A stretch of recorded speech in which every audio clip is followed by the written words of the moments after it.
نسألك يا من هو الله الذي لا إله إلا هو الرحمن الرحيم الملك القدوس السلام المؤمن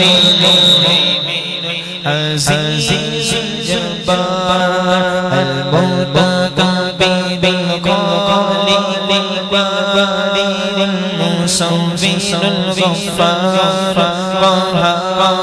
وهاب الرزاق الفتاح العليم القابل الباسط الخافض الرافع معز المذل السميع البصير الحكم اللطيف الخبير العليم العظيم الغفور الشكور العليم الكبير الحفيظ المقيم الحسيب الجليل الكريم الرقيب المجيب الواسع الحكيم الودود المجيد الباعث الشهيد الحق الحكيم القابل البديع الولي الحميد المحسن المبدي المغيث المحيي المميت الحي القيوم الواجد الماجد الجامد الأحد الصمد القادر المقتدر المقتدر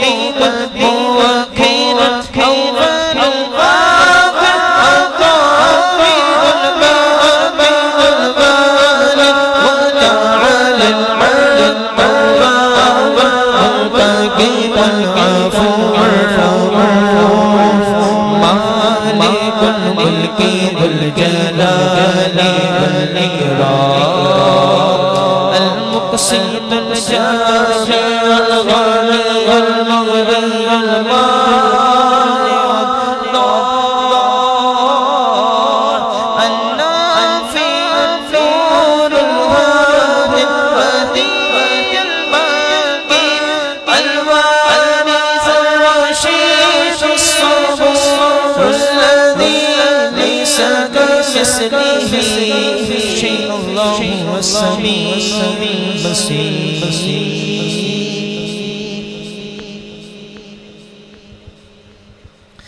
صلى الله عليك يا رسول الله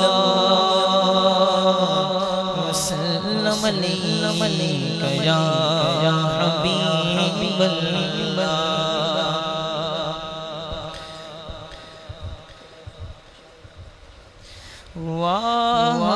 سبحان الله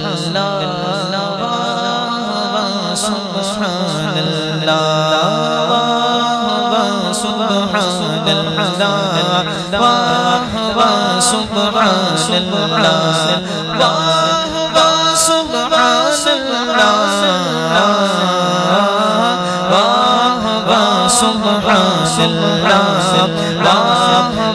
سبحان اللہ کیا ہی ذوق فضا شفاعت ہے تمہاری مانی کیا ہی ذوق فضا شفاعت ہے تمہاری مانی برس لیتی ہے گناہ پر ہے اس گانی سبحان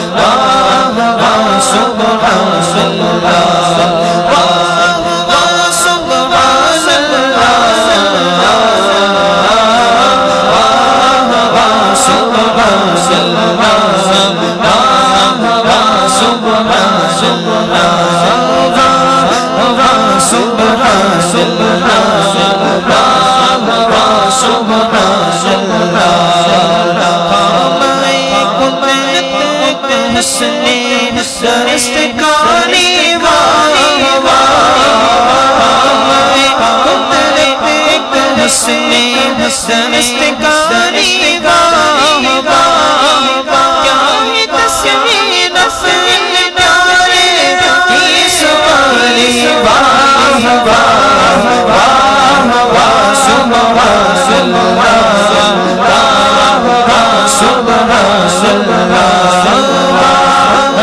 سبحان اللہ واہ واہ سبحان اللہ سبحان اللہ دنیا گئے فیض پر تو ایک پیاسے جھوم کر دنیا گئے فیض پر تو ایک پیاسے جھوم کر ندیوں پر جام رات کی گزاری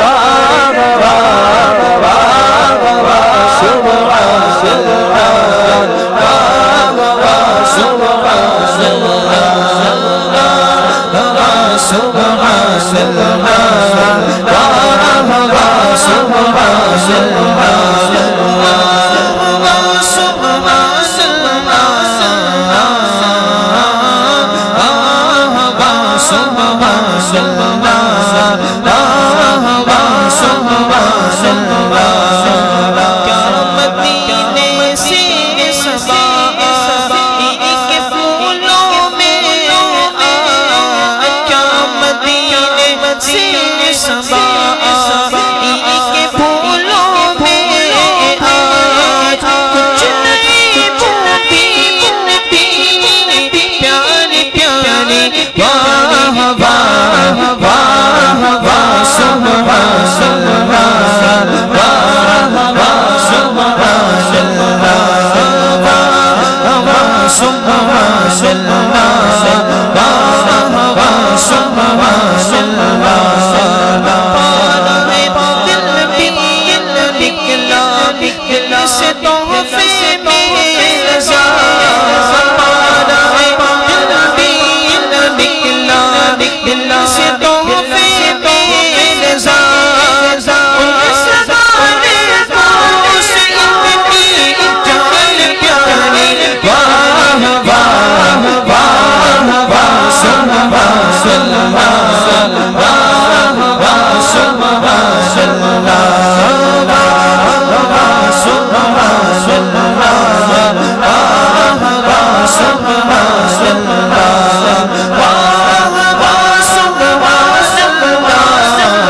سبحان اللہ واہ واہ سبحان اللہ سبحان اللہ واہ واہ سبحان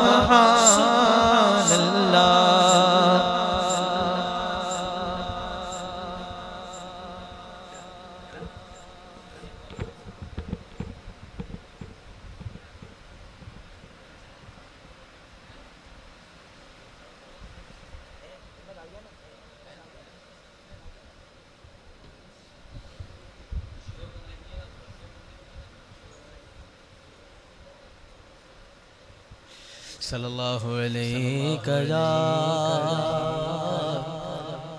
رسول اللہ وسلم عليك يا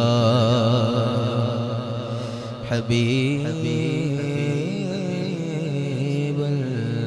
الله صلى الله عليك يا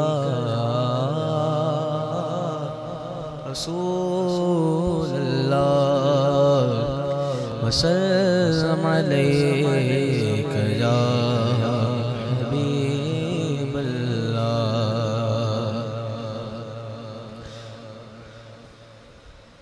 بلغ العلا بكماله بلغ العلا بكماله كشف الدجى بجماله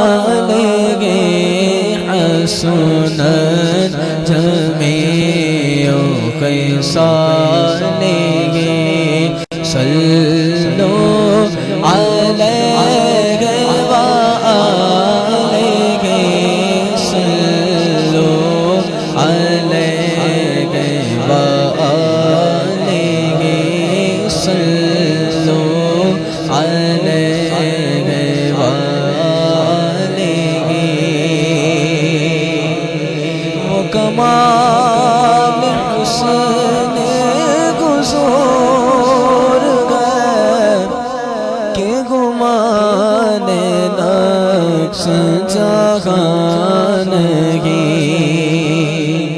وہ کمال حسن حضور کے گمان نقص جہان کی یہی پھول خار سے دور ہے یہ پھول خار سے دور ہے یہی شمع ہے کہ دھوان کی صلو علیہ وآلہ صلو علیہ وآلہ صلو علیہ وآلہ وگلا مکان کے مکی ہوئے سر عرش تخت نشین ہوئے وگلا مکان کے مکی ہوئے سر عرش تخت نشین ہوئے وہ نبی گئے جن کے گئے یہ مقام وہ نبی گئے جن کے گئے یہ مقام وہ خدا ہے جس کا مکان ہے صلو علیہ وآلہ صلو علیہ وآلہ صلو علیہ وآلہ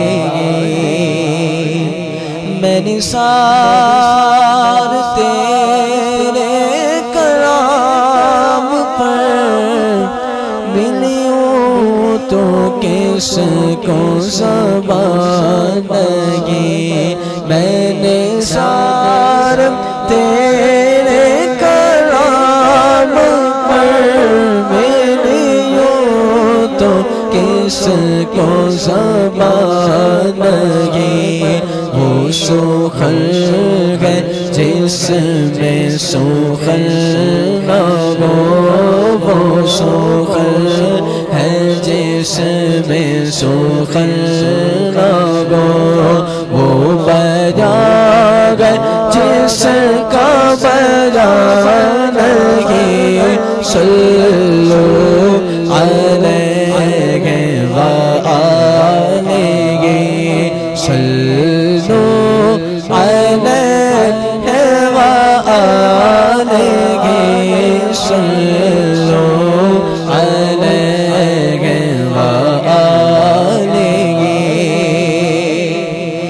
کروں تیرے نام پہ جاودہ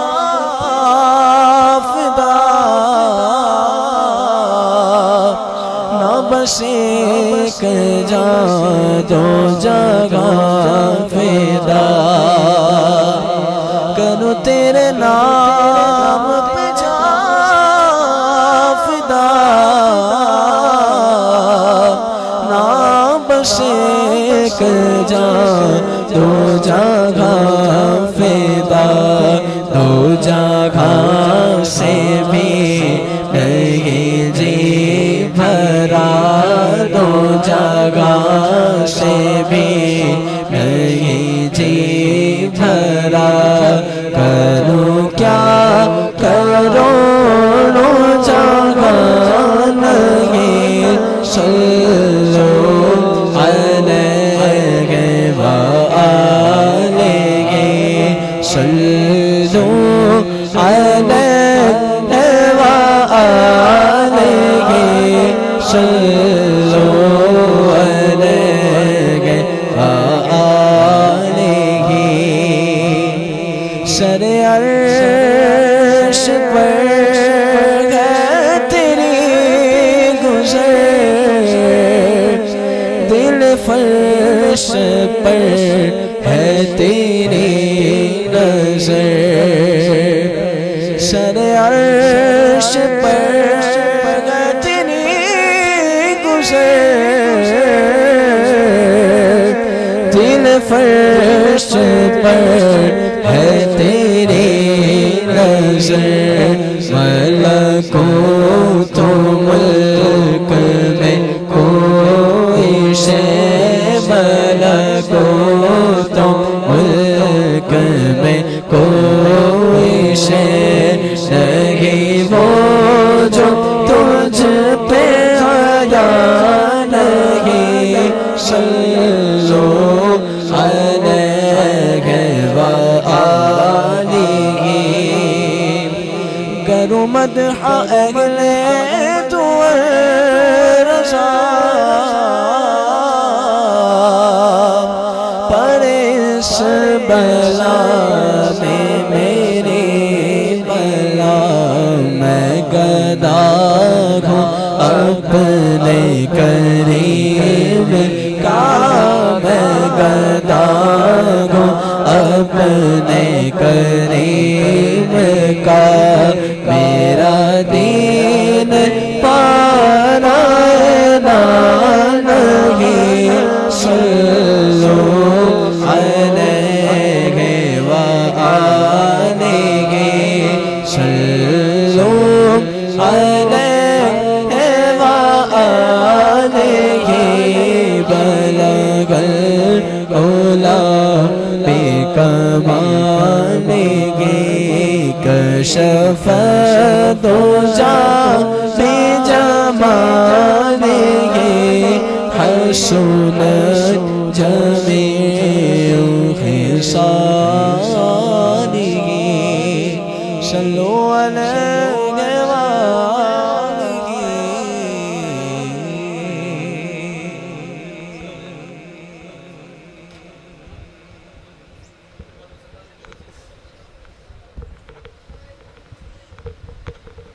صلی اللہ علیہ یا رسول اللہ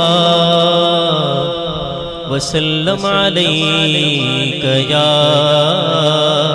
حبیب اللہ صلی اللہ علیہ یا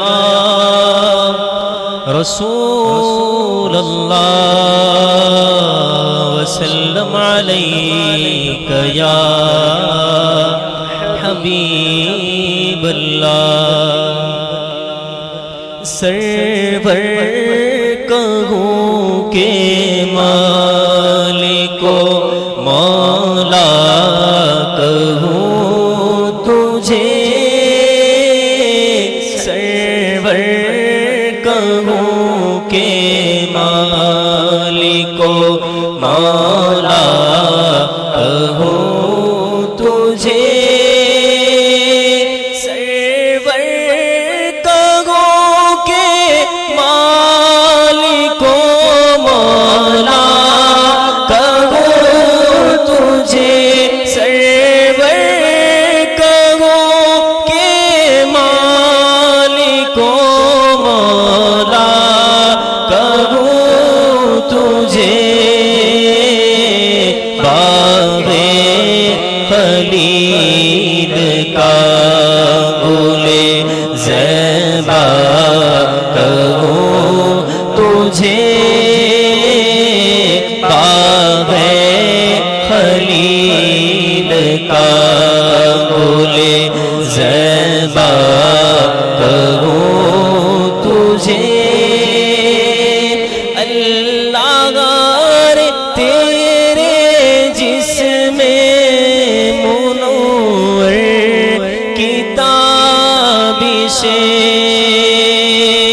اللہ غارے تیرے جسم منور کتابش اے جانے جا ایمان کی جا اے جانے جا ایمان کی جا تجلی کہوں تجھے سرور کہوں کہ مالک و مولا کہوں تجھے تیرے تو وصف عیب تنہی سے ہے بری تیرے تو وصف عیب تنہی سے ہے بری حیران ہوں میرے شاہ میں کیا کیا کہوں تجھے حیران ہوں میرے شاہ میں کیا کیا کہوں تجھے سرور کہوں کہ مالک و مولا کہوں تجھے مجرم ہوں اپنے عفو کا سامان کروں شاہ مجرم ہوں اپنے عفو کا سامان کروں شاہ یعنی شفیع روزے جزا کا کہوں تجھے یعنی شفیع روزے جزا کا کہوں تجھے سرور کہوں کہ مالک و مولا کہوں تجھے لیکن رضا نے خط میں سخن اس پہ کر دیا لیکن رضا نے خط میں سخن اس پہ کر دیا خالق کا بندہ خلق کا آقا کہوں تجھے خالق کا بندہ خلق کا آقا کہوں تجھے سرور کہوں کہ مالک و مولا کہوں تجھے باغ خلیل کا گل زیبا کہوں تجھے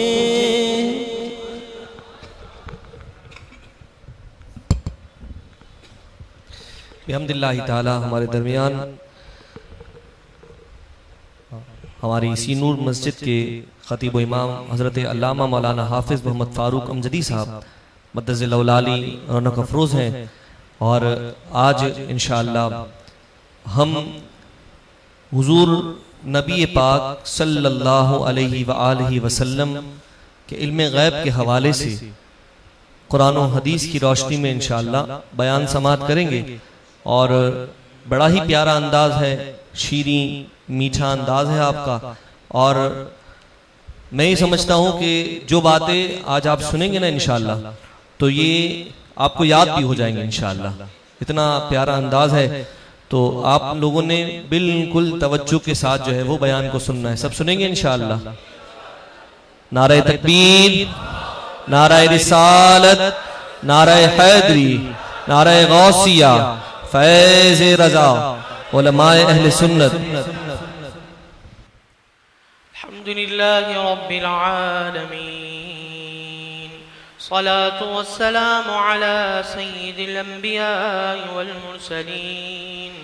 أما بعد فأعوذ بالله من الشيطان الرجيم. بسم الله الرحمن الرحيم. ذلك من أنباء الغيب نوحيه إليك.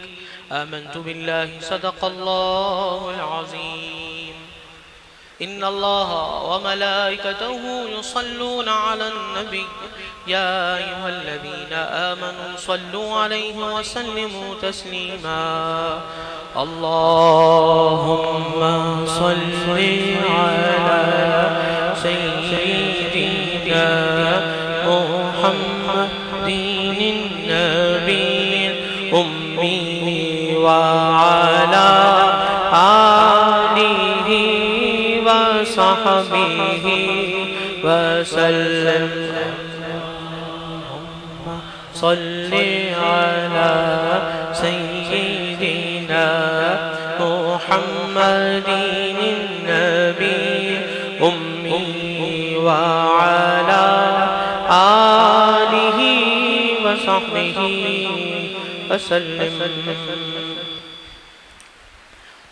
سب سے پہلے وہ دعا پڑھ لیتے ہیں کہ کسی دینی سبق کو پڑھنے سے پہلے اگر اسے پڑھا جائے تو جتنا پڑھیں گے انشاءاللہ یاد رہے گا. اللہم افتح علینا حکمتک وانشر علینا رحمتک یا ذا الجلال والاکرام.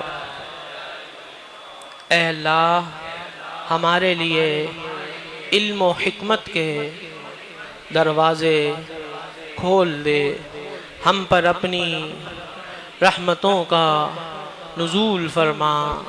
اے عظمت والے، اے بزرگی والے.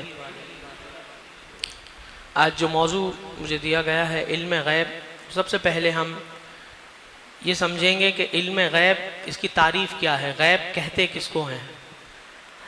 ہر اس پوشیدہ چیز کے لیے غیب کا لفظ استعمال ہوتا ہے جو انسانی حس سے چھپی ہوئی ہو. جو حواس ہیں، حواس 5 ہوتے ہیں، حواس خمسہ جسے کہا جاتا ہے. دیکھنے کی حس، سننے کی حس، چکھنے کی حس اور چھونے کی حس، سونگھنے کی حس. تو جو حواس خمسہ سے معلوم نہ ہو سکیں، نہ ہی عقل کے غور و فکر سے معلوم ہو سکیں کہ عقل سے غور فکر کیا اس کو پتہ چل گیا، یہ اس سے معلوم نہیں ہوتے، بلکہ غیب تو انبیاء علیہم السلام کے بتانے سے ہی معلوم ہوتے ہیں. کہیے سبحان اللہ. اور انبیاء علیہم السلام کو یہ غیب اللہ تبارک و تعالیٰ عطا فرماتا ہے. اللہ تبارک و تعالیٰ نے اپنے کلام میں فرمایا، جیسے میں نے ابھی جو شروع کیا تو آیت کریمہ کا ایک حصہ پڑھا. اللہ تعالیٰ ارشاد فرماتا ہے ذَلِكَ مِنْ أَنْبَاءِ الْغَيْبِ نُوحِيهِ إِلَيْكَ. یہ غیب کی خبریں ہیں، ہم آپ کی طرف وحی کرتے ہیں. اللہ جب اپنے نبیوں کو، اپنے پیاروں کو یہ غیب کی خبریں عطا کرتا ہے تو مسلمانوں کا یہ عقیدہ ہے کہ حقیقی ذاتی غیب کا علم صرف اللہ تعالیٰ کے پاس ہے. انبیاء علیہم السلام کو جو علم غیب کا ملتا ہے وہ اللہ کی عطا سے حاصل ہوتا ہے. اور اس بات کی وضاحت اس آیت کے اندر ہے کہ یہ غیب کی خبریں ہیں جو ہم آپ کی طرف وحی کرتے ہیں. پیارے آقا علیہ الصلوۃ والسلام کے پاس ساری مخلوق میں سب سے زیادہ علم موجود ہے، بلکہ تمام مخلوق کا علم جمع کر دیا جائے تو نبی کریم صلی اللہ علیہ وسلم کے علم مبارک کے ذرے کو بھی نہیں پہنچ سکتا. اب اندازہ تو کریں ساری مخلوق کا علم کتنا ہو جائے گا، لیکن وہ حضور علیہ السلام کے علم کے ذرے کو بھی نہیں پہنچ سکتا. لیکن یہ علم ذاتی نہیں ہے، یہ علم اللہ کی عطا سے ہے. تو اللہ تعالیٰ ارشاد فرماتا ہے وما کنت لدیہم اذ یلقون اقلامہم ایہم یکفل مریم، اور آپ جسمانی طور پر ان کے پاس موجود نہ تھے جب وہ اپنی قلمیں قرآن دازی کے لیے ڈال رہے تھے کہ کون حضرت مریم کی کفالت کرے گا۔ حضرت بی بی مریم کا واقعہ قرآن مجید فرقان حمید میں موجود ہے کہ آپ کی والدہ نے منت مانی تھی کہ میرے پیٹ میں جو ہے وہ میں اللہ کے لیے اسے وقف کر دوں گی، اللہ کے دین کے لیے۔ تو جب ان کے ہاں ولادت ہوئی تو دیکھا کہ یہ تو بچی ہے۔ اب بیت المقدس کے اندر لوگ اپنے بچوں کو وقف کر دیتے تھے کہ وہ دین کا ہی کام کریں، دین کے لیے وقف کر دیتے تھے۔ اب دیکھا بچی ہے تو لیکن حکم دیا گیا کہ جو آپ کی منت ہے اس کو آپ پورا کریں، اللہ کے لیے انہوں نے منت مانی تھی۔ تو اب حضرت مریم کی کفالت کون کرے گا؟ بیت المقدس کے اندر بڑے بڑے جو اللہ تعالیٰ کے برگزیدہ بندے تھے اور جو خدمت یہ انجام دیتے تھے کہ جو بچے ہوتے تھے ان کی خدمت اور ان کو یہ دین سکھانا کرنا، سب ان کی دیکھ بھال کرنا، تو کون ان کی کفالت کرے گا، کس کی کفالت میں آئیں گی؟ اس کے لیے انہوں نے قرآن دازی کی، ہر ایک چاہ رہا تھا کہ حضرت مریم جو ان کی ولادت ہوئی، یہ چھوٹی بچی ہیں، ان کی کفالت کی ذمہ داری ہم اٹھائیں۔ تو قرآن دازی کی گئی، یہ سارا واقعہ قرآن مجید میں بیان کیا گیا۔ بیت المقدس کے جتنے عابدین تھے، عبادت گزار، ان سب کے نام قلموں پر لکھے گئے، اور وہ قلم سے قرآن دازی کیسے ہوتی تھی اس دور میں کہ قلموں پر نام لکھ کر اسے دریا میں پھینکا جاتا تھا۔ اب لکڑی کا ٹکڑا ہے، اس کے اوپر جب نام یا کوئی چیز لکھ دی جائے، لکڑی جب پانی کے اندر جاتی ہے نا تو تھوڑی دیر اندر جانے کے بعد اوپر سطح پر آتی ہے، تو سب سے پہلے جس کی قلم آئے گی اس پہ نام لکھا ہوگا، ہم دیکھ لیں گے تو قرآن دازی کا فیصلہ ہو جائے گا کہ وہی کفالت کرے گا۔ تو سب سے پہلے جس کا قلم ابھر کر آیا وہ اللہ کے نبی حضرت زکریا علیہ السلام کا نام تھا۔ یعنی ان عابدین میں بیت المقدس کے کون تھے؟ حضرت زکریا علیہ السلام بھی تھے جو حضرت یحییٰ کے والد ہیں۔ حضرت زکریا کی کفالت میں آ گئیں۔ قرآن مجید فرماتا ہے کہ آپ کی پیدائش تو اے محبوب بعد میں ہوئی ہے، لیکن وہاں جب کلمیں ڈالی جا رہی تھی قرآن دازی کے لیے، آپ وہاں جسمانی طور پر موجود نہ تھے۔ یہ غیب کی خبریں ہیں، ہم آپ کی طرف وحی فرماتے ہیں۔ تو اللہ تبارک و تعالیٰ نے جب علم دیا ہے، غیب کا علم دیا ہے، تو ہم کیوں تسلیم نہ کریں؟ مسلمان تو قرآن کی آیت پر اپنے سر کو جھکا دیتا ہے، اور فرمایا وما کنت لدیہم اذ یختصمون، اور آپ جسمانی طور پر ان کے پاس نہ تھے جب وہ حضرت مریم کو حاصل کرنے کے لیے بحث کر رہے تھے۔ ہر ایک کی خواہش تھی کہ حضرت مریم کی پرورش، ان کی کفالت کی سعادت مجھے حاصل ہو۔ یہ علم غیب ہے جو اللہ نے آپ کو عطا فرمایا۔ اچھا، ہمارے امام اہل سنت نے فتاوی رضویہ شریف میں ہمیں ایک مسئلہ بھی سمجھایا کہ عالم الغیب صرف اللہ تعالیٰ کو کہا جائے۔ عالم الغیب کس کو کہا جائے گا؟ چند الفاظ ایسے ہوتے ہیں جو صرف اللہ تعالیٰ کے لیے استعمال ہوتے ہیں، بارگاہ الہی کے انتہائی ادب کی وجہ سے کسی اور کے لیے استعمال نہیں ہوتے، جیسے رحمان، جس کے لغوی معنی، لغوی لحاظ سے اس کے معنی دیکھیں، اس کے معنی ہوتے ہیں بہت زیادہ رحم کرنے والا۔ تو رحمان کس کے لیے بولا جاتا ہے؟ اللہ تعالیٰ کے لیے۔ رسول پاک صلی اللہ علیہ وسلم اللہ کی مخلوق میں سب سے زیادہ رحمت فرمانے والے، بہت زیادہ رحمت فرمانے والے، بلکہ سب سے زیادہ، کیونکہ اللہ تعالیٰ نے آپ کو جہانوں کے لیے رحمت بنا کر بھیجا، اور اس کا ذکر قرآن میں فرمایا وما ارسلناک الا رحمۃ للعالمین، جن کو جہانوں کے لیے رحمت بنا کر بھیجا، مخلوق میں سب سے زیادہ جو رحمت فرمانے والے ہیں۔ لیکن اللہ کے رسول صلی اللہ علیہ وسلم کے لیے رحمان کا لفظ نہیں بولا جاتا۔ قرآن پاک نے حضور اکرم صلی اللہ علیہ وسلم کے اوصاف بیان کیے تو رؤوف فرمایا کہ یہ رؤوف ہیں، رحیم بھی فرمایا۔ سورہ توبہ پڑھتے ہیں، کئی ایسے ہم نے دیکھے عاشقان رسول کہ جو نماز پڑھتے ہیں، نماز کے بعد وہ سرکار کے دربار کا تصور جما کر درود پاک اول آخر پڑھ کر وہی آیت پڑھتے ہیں. کیا آیت؟ لقد جاءکم رسول من انفسکم عزیز علیہ ما عنتم حریص علیکم بالمؤمنین رؤوف الرحیم. یہ آیت کریمہ پڑھتے ہیں جس میں حضور اکرم صلی اللہ علیہ وسلم کے لیے مالک نے فرمایا کہ یہ مومنوں پر رؤوف بھی ہیں، رحیم بھی ہیں، رحمت للعالمین بھی ہیں. لیکن رحمان کا لفظ آپ کے لیے نہیں بولا جاتا، بلکہ صرف کس کے لیے استعمال ہوتا ہے؟ اللہ تعالیٰ کے لیے. اسی طرح عالم الغیب کا اطلاق صرف اللہ کے لیے ہوگا. ہمارے امام اہل سنت فرماتے ہیں کہ حضور اکرم صلی اللہ تعالیٰ علیہ وسلم بے شک بے شمار غیوب کے، ما کانا وما یکون کے عالم ہیں. آج یہاں اس لفظ کے معنی بھی سمجھ لیں کہ ما کانا وما یکون یہ کس کو کہا جاتا ہے، کس کے لیے، کس بات کے لیے بولا جاتا ہے، اس کے معنی کیا ہے؟ اس کے معنی یہ ہوتے ہیں کہ جو ہو چکا اور جو ہوگا حضور جانتے. ما کانا وما یکون، جو ہو چکا اور جو ہوگا. اور یہ قرآن مجید میں ہے. فرماتا ہے ہمارا پروردگار وَعَلَّمَكَ مَا لَمْ تَكُنْ تَعْلَمْ، آپ کو وہ سب سکھا دیا جو آپ نہ جانتے تھے. تو جو کچھ علوم ہیں حضور اکرم صلی اللہ علیہ وسلم کے پاس، وہ سب کس نے عطا کیے ہیں؟ اللہ نے عطا کیے ہیں. آپ عالم ہیں ما کانا وما یکون کے، بے شمار غیوب کے عالم ہیں، جاننے والے ہیں. مگر عالم الغیب صرف اللہ تعالیٰ کو کہا جائے گا. جس طرح مثال بھی دیتے ہیں ہمارے امام، فرماتے ہیں حضور اکرم صلی اللہ تعالی وسلم بے شک عزت والے ہیں، ہے نا.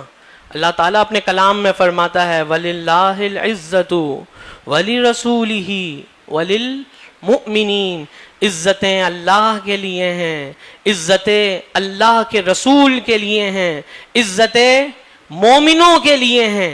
بھائی اللہ کے رسول عزت والے ہیں، یہ قرآن میں ہے، لیکن جلالت والے بھی ہیں، عزت والے بھی ہیں. تمام عالم میں ان کے برابر کوئی عزیز و جلیل نہیں ہے، نہ ہی ہو سکتا ہے، مگر یہ کہنا کہ محمد عز و جل، یہ کہنا جائز نہیں ہے. عزت والے ہیں، جلالت والے ہیں، ایسی عزتیں اللہ نے دی ہیں اللہ پر. لیکن عز و جل کس کے لیے بولا جاتا ہے؟ اللہ عز و جل. تو حضور اکرم صلی اللہ تعالی وسلم کا نام پاک آتا ہے محمد، تو ہم کیا کہتے ہیں؟ صلی اللہ تعالی علیہ وآلہ وسلم. تو یہ مسئلہ بھی آپ نے سماعت کر لیا.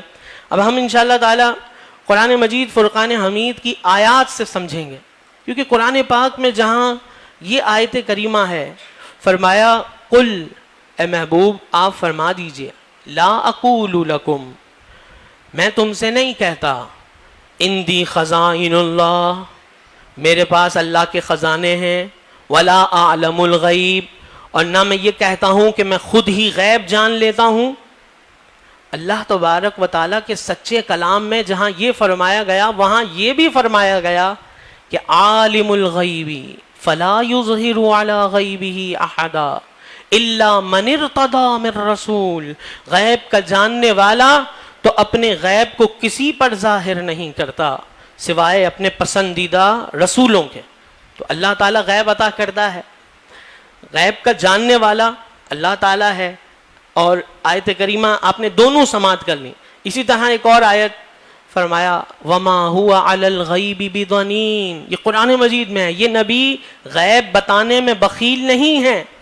تو ایمان والوں کی شان یہ ہے کہ پورے قرآن پر ایمان رکھتے ہیں. اللہ تعالیٰ قرآن عظیم میں مخلوق سے جس علم غیب کی اس نے نفی کی ہے، وہ علم غیب مخلوق میں سے کسی کے لیے ثابت نہیں ہو سکتا. اور انبیاء کے لیے جس علم غیب کو ثابت کیا ہے، اس علم غیب کا انکار نہیں ہو سکتا. اس لیے قرآن مجید میں ایسا نہیں ہو سکتا کہ ایک مقام پر کسی چیز کا ثبوت ہو، دوسرے مقام پر اس چیز کا انکار ہو، نفی ہو اور اثبات ہو ایک ہی چیز کے لیے. تو یہ کیسے ہو سکتا ہے؟ وہاں فرمایا کہ آپ فرما دیں کہ میں یہ نہیں کہتا ولا عالم الغیب، کہ میں غیب جان لیتا ہوں. اس کے معنی یہ ہوں گے کہ خود ہی غیب جان لیتا ہوں، میں یہ نہیں کہتا. یعنی یہاں سے علماء نے ہمیں تطبیق بتائی، فرمایا کہ اس کے معنی یہ ہے کہ تقسیم ہے علم غیب کی. ماننا پڑے گا کہ اس کی دو قسمیں ہیں. ایک علم غیب ہوتا ہے ذاتی، اور ایک علم غیب ہوتا ہے عطائی، ورنہ کلام الہی میں تضاد لازم آئے گا۔ تو ثابت ہوا کہ قرآن مجید، احادیث، جہاں جہاں انبیاء کرام کے لیے علم غیب کی نفی کی گئی ہے، اس سے مراد کون سا علم ہے؟ جو علم غیب ذاتی ہے، وہ کس کے پاس ہے؟ اللہ کے پاس۔ جہاں انبیاء کرام کے لیے فرمایا کہ ان کے پاس علم غیب ہے، اللہ دیتا ہے، تو وہاں کون سا غیب مراد ہے؟ جو عطائی ہے، اللہ کی عطا سے ہے۔ اور کہیں بھی قرآن میں اللہ تعالیٰ نے یہ نہیں فرمایا کہ علم غیب ہم کسی نبی کو عطا نہیں کرتے، بلکہ فرمایا کہ اللہ اپنے پسندیدہ رسولوں میں سے جسے چاہتا ہے علم غیب عطا فرماتا ہے۔ تو اہم نقطہ جس پر ہمیں غور کرنا ہے کہ مسلمان انبیاء علیہ السلام میں سے کسی کے لیے نہ ذاتی علم غیب مانتے ہیں، نہ ان کے عطائی علم غیب کا انکار کرتے ہیں، انکار بھی نہیں کریں گے۔ جو اللہ نے دیا ہے اس کا اقرار کریں گے، جو ذاتی علم غیب ہے اس کو اللہ کے لیے مانیں گے کہ یہ اللہ کے پاس ہے۔ تو دو قسمیں آپ نے علم غیب کی سماعت کر لی۔ ایک مرتبہ درود پاک پڑھ لیجئے، اللہم صلی علی سیدنا و مولانا محمد معدن الجود والکرم وآلہ وصحبہ وبارک وسلم۔ اب ہم یہ سماعت کریں گے کہ علم غیب کے متعلق جو قرآن مجید میں آیات کریمہ ہیں وہ کیا ہیں؟ حضرت عیسیٰ علیہ السلام کو اللہ نے جو علوم عطا کیے آپ اس کا اظہار کرتے ہیں۔ قرآن مجید سورہ آل عمران میں ہے۔ بہت سے ایسے بچے ہمارے بیٹھے ہیں جوان جنہیں قرآن مجید یاد ہے۔ حضرت عیسیٰ علیہ السلام کیا کہتے ہیں؟ وَأُنَبِّئُكُمْ بِمَا تَأْكُلُونَ وَمَا تَدَّخِرُونَ فِي بُيُوتِكُمْ، اور میں تمہیں بتاتا ہوں جو تم کھاتے ہو اور جو تم گھروں میں جمع کر کے رکھتے ہو۔ کوئی گھر سے کیا کھا کے آیا ہے؟ کوئی اگر بہت سے تو معتکفین بیٹھے ہیں کہیں گے بھائی آج یہاں پہ یہ آیا تھا، اس نے یہ کھایا۔ کوئی گھر سے آیا ہے تو آپ بتا سکتے ہیں کہ میں گھر سے آج کیا کھانا کھا کے آیا ہوں؟ تو یہ آپ کے لیے غیب ہے، آپ نہیں بتا سکتے۔ آپ کی حواس سے یہ چیز چھپی ہوئی تھی، آپ کہاں یہاں بیٹھے تھے، میں جہاں تھا وہاں میں نے جو کھایا۔ عیسیٰ علیہ السلام قرآن مجید میں وہ کہتے ہیں میں تمہیں بتاتا ہوں، اور آپ بتا دیتے تھے آج یہ بندہ آیا ہے یہ کیا کھا کے آیا، اچھا گھر میں کیا رکھ کے آیا وہ بھی بتا دیتے قرآن مجید میں۔ اور فرماتے ہیں ان فی ذلک لآیۃ لکم ان کنتم مؤمنین، بے شک ان باتوں میں تمہارے لیے بڑی نشانی ہے اگر تم ایمان رکھتے ہو۔ یوسف علیہ السلام کا واقعہ، ان کا معجزہ، انہوں نے اپنے علمی معجزے کا اظہار کیا۔ قال لا یأتیکما طعام ترزقانہ الا نبأتکما۔ یوسف علیہ السلام جیل میں ہیں، آپ کو جو جیل ہوئی یوسف علیہ السلام کا واقعہ آپ سورہ یوسف میں پڑھیں، اللہ اکبر، کن کن مراحل سے آپ گزرے تھے۔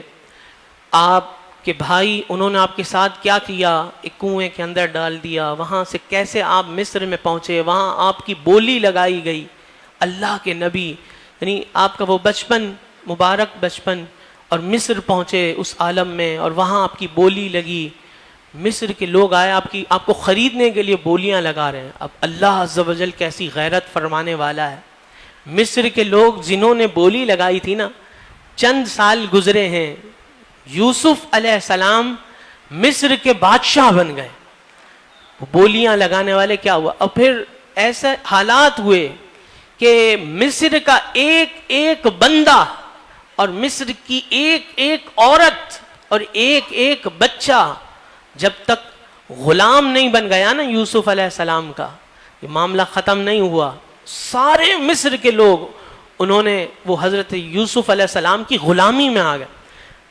اس دوران آپ جیل میں بھی گئے تھے، تو وہاں جیل میں قیدیوں سے آپ نے کہا لا یأتیکما طعام ترزقانہ الا نبأتکما، جو کھانا تمہیں ملا کرتا ہے وہ تمہارے پاس نہ آنے پائے گا کہ میں نبأتکما بتأویلہ قبل ان یأتیکما، اس کے آنے سے پہلے میں اس کی تعبیر تمہیں بتا دوں گا۔ اور فرماتے ہیں ذالکما مما علمنی ربی، یہ ان علموں میں سے ہے جو مجھے میرے رب نے سکھایا ہے۔ اللہ تبارک و تعالی اپنے انبیاء کو جو علوم عطا فرماتا ہے، قرآن مجید فرقان حمید میں اس کا بیان کیا گیا۔ اور رسول پاک صلی اللہ علیہ وسلم کی شان میں اللہ تعالیٰ نے فرمایا وَعَلَّمَكَ مَا لَمْ تَكُنْ تَعْلَمْ وَكَانَ فَضْلُ اللَّهِ عَلَيْكَ عَظِيمًا، اور تمہیں سکھا دیا جو کچھ تم نہ جانتے تھے اور اللہ کا تم پر بڑا فضل ہے۔ فرماتے ہیں کہ وَكَانَ فَضْلُ اللَّهِ عَلَيْكَ عَظِيمًا، اللہ نے جو آپ کو علم دیا ہے نا، یہ فضل سے مراد مفسرین نے فرمایا علم ہے، وہ کتنا ہے، عظیم ہے۔ قرآن ہی ہم پڑھتے ہیں تو قرآن مجید میں اللہ تعالیٰ نے جو یہ دنیا بنائی ہے، اس میں جو سامان دنیا رکھا ہے، اس کے متعلق کیا ارشاد فرمایا؟ آپ میں سے بہت سے بچوں کو، جوانوں کو یہ آیت یاد ہوگی، قل متاع الدنیا قلیل، محبوب فرما دیجئے متاع دنیا قلیل ہے، دنیا کے اندر کیا نہیں ہے، آپ غور تو کریں کیا کیا نہیں ہے، لیکن جس رب کا قلیل یہ ہے اس رب کا عظیم کتنا ہوگا۔ تو اس رب نے جو اپنے محبوب کو علم عطا کیا ہے وہ قلیل نہیں دیا، وہ عظیم دیا ہے۔ اللہ اکبر۔ اور رسول پاک صلی اللہ علیہ وسلم کی احادیث سے اگر ہم معلوم کرنا چاہیں، دیکھنا چاہیں تو سماعت کیجئے۔ اور یہ حدیث پاک پیارے آقا علیہ الصلوۃ والسلام حضرت عمر رضی اللہ تعالیٰ عنہ کو سنا، وہ فرماتے ہیں کہ نبی پاک علیہ السلام ہمارے درمیان ایک بار کھڑے ہوئے اور کھڑے ہو کر کیا بیان کیا؟ فرماتے ہیں مخلوق کی پیدائش کی ابتدا کے متعلق ہمیں خبر دی۔ بھائی مخلوق کی پیدائش، یہ خبریں کون دے سکتا ہے جس کے پاس یہ علوم غیب ہو؟ وہ خبر دی یہاں تک کہ جنتی اپنے ٹھکانوں میں اور دوزخی اپنے ٹھکانوں میں داخل ہو گئے، سب کچھ ہمیں بیان کر دیا۔ فرماتے ہیں جس نے یاد رکھا سو یاد رکھا، جو بھول گیا سو بھول گیا۔ حضرت ابو زید انصاری بیان کرتے ہیں، انہوں نے فرمایا رسول پاک علیہ السلام نے ہمیں صبح کی نماز پڑھائی، منبر پر تشریف لے گئے۔ اب صبح مدینہ طیبہ کی اللہ ہم سب کو دیکھنا نصیب فرمائے، حضور علیہ السلام کا وہ پیارا منبر، اللہ اکبر، جہاں حضور کھڑے ہو کر خطبہ ارشاد فرما رہے تھے، لیکن آج صبح سے خطبہ دینا شروع کیا ہے۔ کتنی دیر کا خطبہ دیا؟ فرماتے ہیں کہ صبح نماز پڑھائی، منبر پر تشریف لے گئے، ہمیں خطبہ دینا شروع کیا، یہاں تک کہ ظہر کا وقت آ گیا، فجر سے لے کر ظہر تک، ظہر کی نماز پڑھی، پھر منبر پر تشریف لے گئے، اللہ اکبر، خطبہ دیتے رہے یہاں تک کہ عصر کی نماز پڑھی، ظہر سے عصر، فجر سے ظہر، ظہر سے عصر، حضور خطبہ دے رہے ہیں، یہاں تک کہ سورج ڈوب گیا، یعنی کون سی نماز کا وقت ہو گیا؟ مغرب کا وقت ہو گیا۔ تو اس خطبے میں فرماتے ہیں ما کانا وما یکون، جو ہو چکا تھا، جو آئندہ ہونے والا ہے، سب کچھ حضور نے بیان کر دیا۔ ہم میں زیادہ علم والا وہ ہے جس نے اس خطبے کو سب سے زیادہ یاد رکھا۔ تو الحمدللہ ہم اہل سنت کا عقیدہ ہے کہ اللہ تعالیٰ نے اپنے محبوب کو جمیع ما کانا وما یکون کا علم عطا کیا ہے، ابتدائے آفرینش سے قیامت تک جتنی مخلوقات موجود ہو چکی ہیں، موجود ہوں گی، آئندہ ہوں گی، ان سب کا علم اللہ نے اپنے محبوب صلی اللہ علیہ وسلم کو عطا فرمایا ہے۔ اب کچھ واقعات سماعت کرتے ہیں، جیسا کہ ہمارے حافظ صاحب ابھی فرما رہے تھے کہ ایسی باتیں ہوں جو ہمارے ذہن میں ہمیں ہمیشہ کے لیے یاد رہ جائیں۔ حضور علیہ الصلوۃ والسلام کی سیرت کا مطالعہ آپ کریں تو جس حیثیت سے، جس نیت سے جس نے بھی حضور کی سیرت کا مطالعہ کیا ہے نا، اس حیثیت سے اس نے اثر قبول کیا ہے۔ عشق والوں نے جب حضور علیہ السلام کی حیات مبارکہ کا مطالعہ کیا، حضور کی سیرت کا، تو حضور کی حیات میں سراپا عشق اللہ تعالیٰ کی ذات سے انہیں دکھائی دیا ہے۔ کہیے سبحان اللہ۔ حضور علیہ السلام سے ایسی، حضور اللہ سے ایسی محبت فرماتے، اللہ اکبر۔ اور جب صداقت والوں نے حضور کی سیرت کو پڑھا ہے تو انہیں صداقت کے سوا کچھ نظر نہیں آیا، سچائی ہی نظر آئی ہے۔ رحمت دیکھنے والوں نے دیکھا کہ حضور کی سیرت کو پڑھتے ہیں، دیکھتے ہیں حضور رحمت کتنی فرماتے تھے، تو انہوں نے اول تا آخر انہیں کیا نظر آیا ہے؟ رحمت ہی رحمت نظر آئی ہے، سرکار کی رحمت کے واقعات۔ حضور علیہ السلام کی شجاعت کی صفت ڈھونڈنے کے لیے بیٹھے ہیں تو شروع سے آخر تک انہیں حضور علیہ الصلوۃ والسلام کی شجاعت ہی نظر آئی ہے۔ حضور علیہ السلام کے عفو و کرم کو دیکھنے کے لیے بیٹھے ہیں تو وہ بھی مایوس نہیں ہوئے، انہوں نے یہی دیکھا ہے کہ حضور معاف فرمانے والے، حضور کرم فرمانے والے۔ اب دیکھیں نا مکہ المکرمہ میں جب حضور اکرم صلی اللہ علیہ وسلم کے ساتھ حضور کی مکی زندگی میں ان کفار نے کیا کیا کیا تھا، ابھی وہ واقعات آئیں گے، لیکن جب مکہ فتح ہوا تو حضور علیہ الصلوۃ والسلام نے کیا فرمایا تھا؟ لا تثریب علیکم اليوم، حضور نے سب کے لیے معافی کا اعلان فرما دیا تھا۔ یہ حضور اکرم صلی اللہ علیہ وسلم کے عفو و کرم کی مثالیں۔ اسی طرح انہوں نے حضور اکرم صلی اللہ علیہ وسلم کے علم غیب کی مثالیں دیکھنے کے لیے حضور کی سیرت کو پڑھا ہے، تو وہ انہوں نے اپنے اس عقیدے کو مزید پختہ کر لیا کہ حضور کو اللہ تبارک و تعالیٰ نے کتنے علوم عطا فرمائے ہیں، کیونکہ جب مالک نے اپنے محبوب کو جو کتاب دی ہے، اس کتاب کے متعلق اللہ تعالیٰ اپنے کلام میں فرماتا ہے ما فرطنا فی الکتاب من شیء، ہم نے اس کتاب میں کچھ اٹھا نہ رکھا۔ وہ کتاب اللہ نے اتاری اپنے محبوب کے سینے پر، اور یہ قرآن کس نے حضور کو سکھایا؟ سورہ رحمان پڑھیں، الرحمن علم القرآن، رحمان عز وجل جس نے قرآن سکھایا ہے، سکھانے والا رب ہے، اور کس کو سکھا رہا ہے؟ اپنے محبوب کو سکھا رہا ہے۔ اور اس کتاب کے متعلق فرماتے کوئی ایسی چیز نہیں ہے جو اس میں ہم نے نہ رکھی ہو، ہر چیز کا بیان فرماتا ہے وتفصیل الکتاب لا ریب فیہ من رب العالمین، لوح میں جو کچھ لکھا ہے اس میں اس کی سب تفصیل ہے، اس میں کوئی شک نہیں ہے، یہ پروردگار عالم کی طرف سے ہے۔ تو اللہ تبارک و تعالیٰ نے اپنے محبوب کو یہ کتاب دی، اور اس کتاب کے متعلق یہ بھی فرمایا وَنَزَّلْنَا عَلَيْكَ الْكِتَابَ تِبْيَانًا لِكُلِّ شَيْءٍ، ہم نے آپ پر وہ قرآن اتارا جس میں ہر چیز کا بیان بڑا ہی روشن ہے۔ تو اللہ تبارک و تعالیٰ نے وہ روشن کتاب اپنے محبوب صلی اللہ تعالیٰ علیہ وآلہ وسلم کو عطا فرمائی ہے۔ اور پیارے آقا علیہ الصلوۃ والسلام کی مکی زندگی، آج ہم چند واقعات اور اس میں سماعت کریں گے حضور علیہ السلام کا علم غیب۔ حضور کی ولادت باسعادت ہوتی ہے، کہیے سبحان اللہ۔ آج بھی وہ گھڑیاں آتی ہیں نا حضور کی ولادت کی، جو مانگتے ہیں وہ مراد پوری ہوتی ہے۔ وہ گھڑیاں کیسی ہوں گی حضور کی ولادت کی؟ آپ نے اپنی والدہ ماجدہ کا دودھ پیا، 3 دن کے بعد ابو لہب کی جو لونڈی تھی سویبہ، اس کا دودھ پیا، اس کے بعد آپ حضرت حلیمہ سعدیہ کے ہاں رضاعت کے لیے چلے گئے۔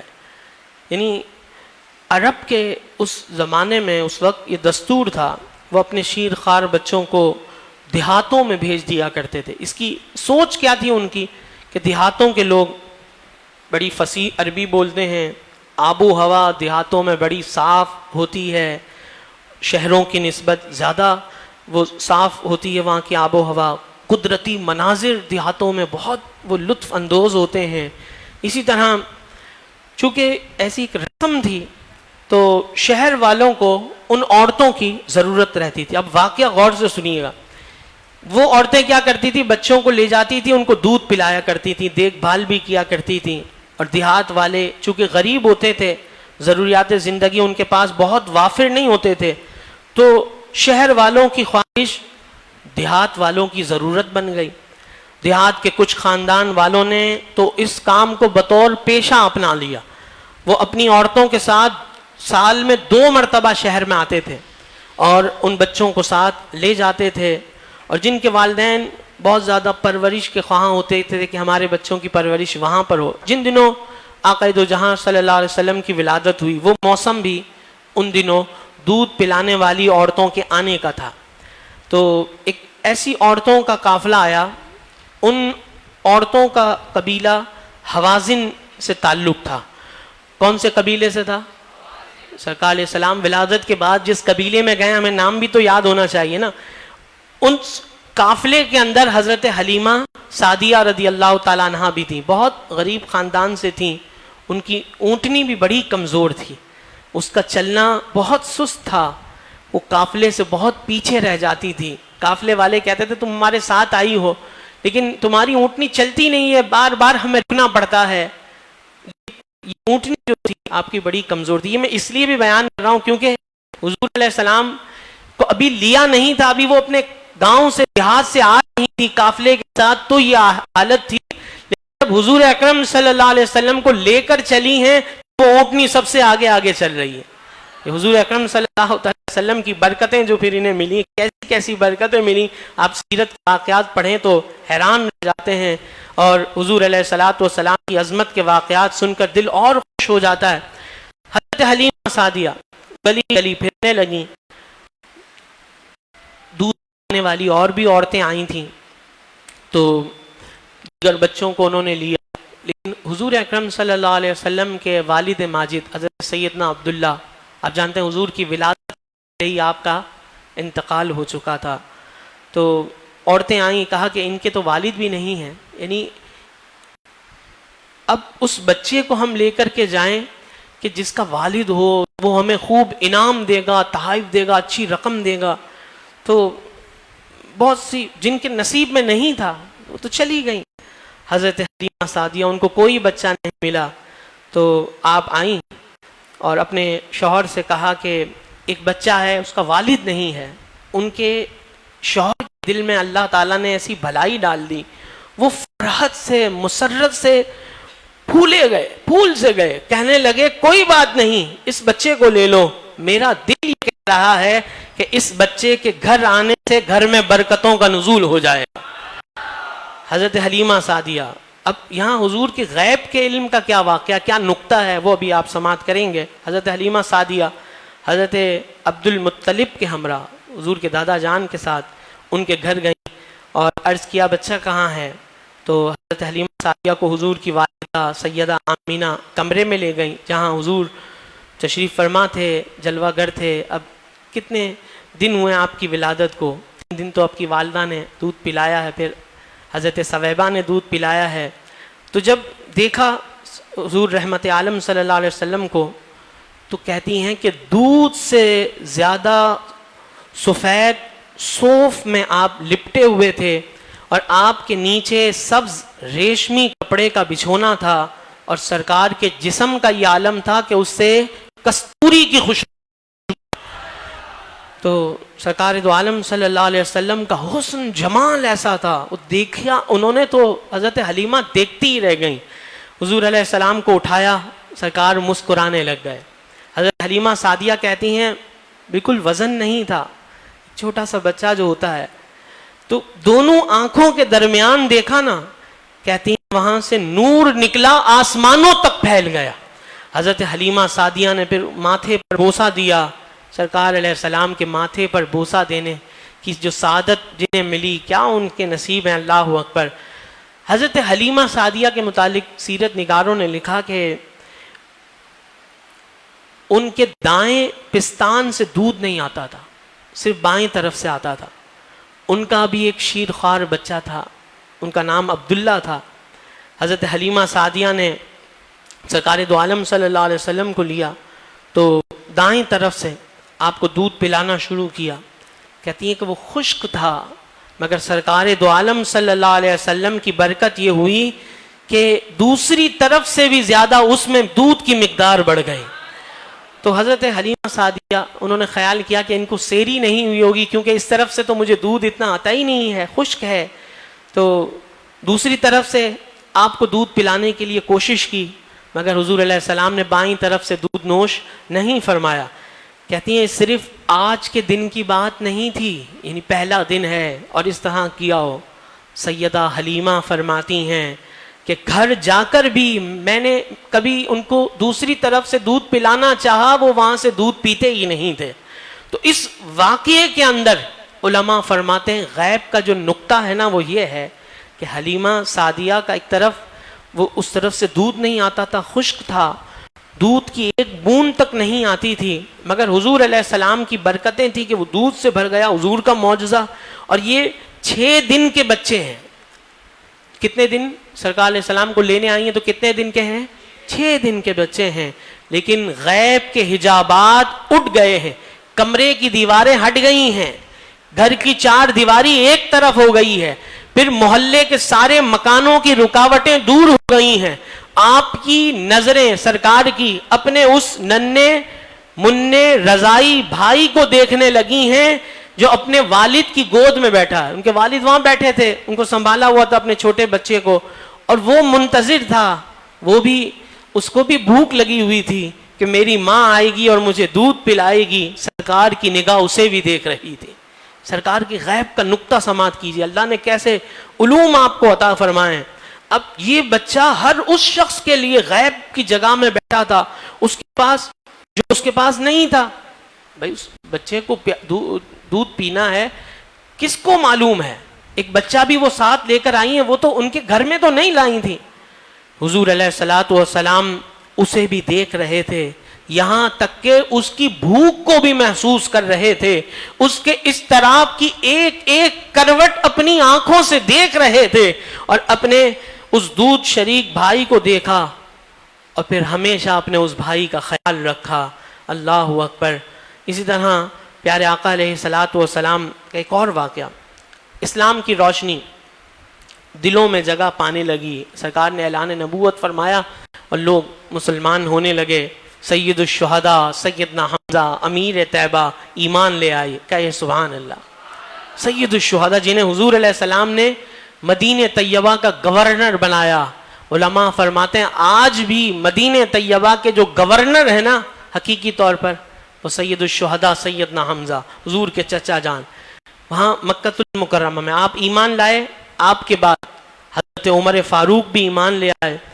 اسلام کی عزت قوت میں اضافہ ہوتا گیا. دوسری طرف یہ کہ حضور کے اجازت دینے پر صحابہ حبشہ کی طرف جا رہے تھے, وہاں نجاشی بادشاہ تھا, تو انہوں نے ان مسلمانوں کو پناہ دی, وہاں وہ محفوظ ہو گئے. مسلمانوں کی تعداد میں وہاں اضافہ ہونے لگا. اب قریش مکہ کو یہ بات پسند نہیں تھی. اعلان نبوت کے 7ویں سال, یہ بھی حضور کی سیرت کا واقعہ, اور یہاں اس واقعے کو آپ سماعت کریں گے تو دل دہل جاتے ہیں.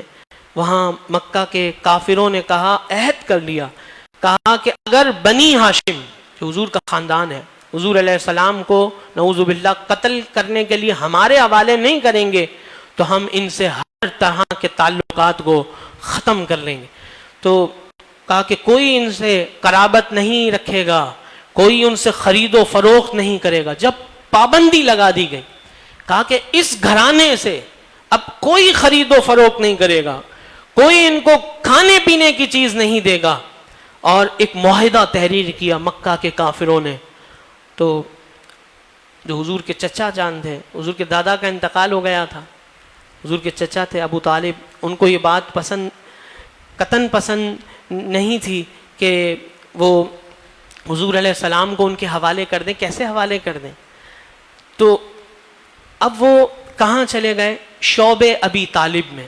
شعب ابی طالب کیا ہے؟ آپ نے اکثر سنا ہوگا. شعب ابی طالب کے اندر جو حضور علیہ الصلوۃ والسلام پر جو تکلیفوں پریشانیوں کے ظلم کے پہاڑ توڑے گئے, اللہ اکبر, وہ جگہ جو تھی ابو طالب کی تھی, اور بنو ہاشم کی وہ ملکیت تھی, موروثیت میں ان کے پاس آئی تھی. اس جگہ پر بنو ہاشم, حضور کا گھرانہ, حضور کا پاک خاندان وہاں 3 سال تک رہا. اور وہاں کہتے ہیں کہ حضرت سعد بن وقاص کو ایک دفعہ ایک سوکھا چمڑا ہاتھ آ گیا. چمڑا, سوکھا چمڑا کیا بندہ کر سکتا ہے, لیکن بھوک ہے تو کیسی وہاں انہوں نے ان تکلیفوں کو برداشت کیا ہے. اللہ اکبر. کہتے ہیں انہوں نے اس کو اچھی طرح دھویا, اس چمڑے کو آگ پر بھونا, اس کو پانی میں ملایا, کھا لیا. بچوں کو بھوک لگتی تھی تو وہ رونے لگتے تھے, کہتے تھے ہائے روٹی, ہائے ہمیں کوئی روٹی پکا دے, کوئی روٹی دے دے. اب وہ بچوں کی آوازیں آتی تھی نا, تو قریش جو مکہ کے جو کافر تھے, وہ آوازیں سن کر ان کو رونے کی وہ خوش ہوتے تھے. اب دیکھیں, اندازہ تو کریں, اس تنگی اور اسرت کے دن گزارتے گزارتے, کوئی 1 ہفتے 10 دن کا معاملہ نہیں ہے, 3 سال گزر گئے. قریش مکہ والوں کے دلوں کو اللہ نے نرم کیا, تو ان کے اندر ایک تحریک پیدا ہوئی کہ ہم اس معاہدے کو توڑ دیں گے. تو وہاں ایک شخص جو چوری چھپے بنو ہاشم کو غلہ بھیجتا رہتا تھا, جو وہ کر سکتا تھا, تو وہ ایک دفعہ, ان کا نام تھا حشام عامری, وہ زہیر کے پاس آیا. جو حضرت عبد المطلب کے نواسے تھے اور کہا کیوں زہیر یہ بات تم کو پسند ہے کہ تم کھاؤ پیو ہر قسم کا لطف اٹھاؤ اور ابو طالب اور ان کے خاندان بنو ہاشم ان کو ایک دانہ نصیب نہ ہو؟ تو زہیر نے کہا کہ میں کیا کر سکتا ہوں، میں تو اکیلا ہوں، ایک شخص بھی میرے ساتھ دے تو میں اس ظالمانہ معاہدے کو پھاڑ کے پھینک دوں۔ تو شام نے کہا زہیر فکر نہ کرو، میں آپ کے ساتھ ہوں، ہم دونوں جاتے ہیں۔ متم بن ندی کے پاس گئے، ابو البختری کے پاس گئے، ابن حشام اور زما ان کو بھی اپنے ساتھ ملا لیا، اور دوسرے دن یہ سب مل کر حرم میں گئے، اور زہیر نے سب لوگوں کو بلا کر ایک بڑی مؤثر تقریر کی، کہا اہل مکہ کہاں کا انصاف ہے، یہ 3 سال ہو گئے ہیں ہم آرام سے دن رات گزار رہے ہیں، طرح طرح کے کھانے کھاتے ہیں، اور بنو ہاشم ہے ان کو ایک دانہ تک تم نہیں دیتے۔ خدا کی قسم جب تک یہ معاہدہ جو ظالمانہ ہے میں اس کو چاک نہیں کر دوں گا میں باز نہیں آؤں گا، میں اس معاہدے کو پھاڑنے جا رہا ہوں۔ ابو جہل بیٹھا تھا وہاں، وہ کیسا ظالم تھا، کھڑا ہو گیا، کہنے لگا کوئی اس معاہدے کو ہاتھ نہیں لگائے گا، کوئی اگر ایسی جرت کرے گا میں اس کے ہاتھ توڑ دوں گا۔ حضور کی سیرت کے واقعات پڑھیں تو اب اس میں غیب کا نقطہ کیا ہے وہ سنیے گا۔ تکرار ادھر ہو رہی ہے حرم کے اندر، قریش آپس میں، اب ایسا ہے کہ تلواریں نکل آئیں گی، خون خرابہ ہو جائے گا۔ سرکار علیہ السلام سے اللہ نے غیب کے پردے اٹھائے، اللہ نے اپنے محبوب کو جو علوم دیے ہیں، اللہ اکبر، آپ کی نظریں اس معاہدے کو دیکھ رہی تھی۔ دیکھا اس معاہدے کو دیمک نے اس طرح سے چاٹا ہے، اللہ نے اس کو ایک کام سپرد کیا ہے کہ وہاں پر جو معاہدے کے اندر یہ لفظ تھا نا کہ بنو ہاشم سے قطع تعلق کرنا ہے، ان کو قتل کرنا ہے، یہ لفظ دیمک نے چاٹ لیے تھے، اور کہتے ہیں کہ اس معاہدے کے اندر اللہ اور اس کے رسول صلی اللہ علیہ وسلم کا نام باقی ہے۔ سرکار نے فرمایا کہ یہ نام باقی ہیں، لیکن وہ جو قطع کرنا، قطع تعلق والے وہ سارے لفظ وہ دیمک نے چاٹ لیے ہیں، اور یہ کام اللہ تعالیٰ کی ایک مخلوق جو دیمک ہے اس نے کر دکھایا ہے۔ یہ بات ابو طالب نے سنی تو قریش کے پاس گئے، تو اہل قریش کہا اہل قریش میرے بھتیجے محمد صلی اللہ علیہ وسلم نے خبر دی ہے کہ جو تم نے ہم سے قطع تعلقی والا معاہدہ رکھا ہے نا اس میں یہ لفظ دیمک نے چاٹ لیے ہیں، دیکھ لو جل کر، اگر یہ بات ہے تو پھر معاہدہ ختم ہونا چاہیے، اور بات غلط ہے تو کہنے لگے کہ ہم ان کا ساتھ چھوڑ دیں گے۔ مجھے یقین ہے کہ ان کی بات سچی ہے، کیونکہ آپ بھی جانتے ہیں کبھی محمد صلی اللہ علیہ وسلم کی زبان پر جھوٹی بات آئی نہیں ہے۔ ابو طالب قریش کے سرداروں کو لے کر خانہ میں گئے، تو اس وقت بھی وہاں اصرار ہو رہا تھا، زہیر اور ان کے ساتھی کہنے لگے کہ ہم تو اس کو پھاڑ کے پھینکیں گے، اور اب تلواریں نکل رہی تھیں کہ اب صحنے حرم کے اندر خون خرابہ ہوگا۔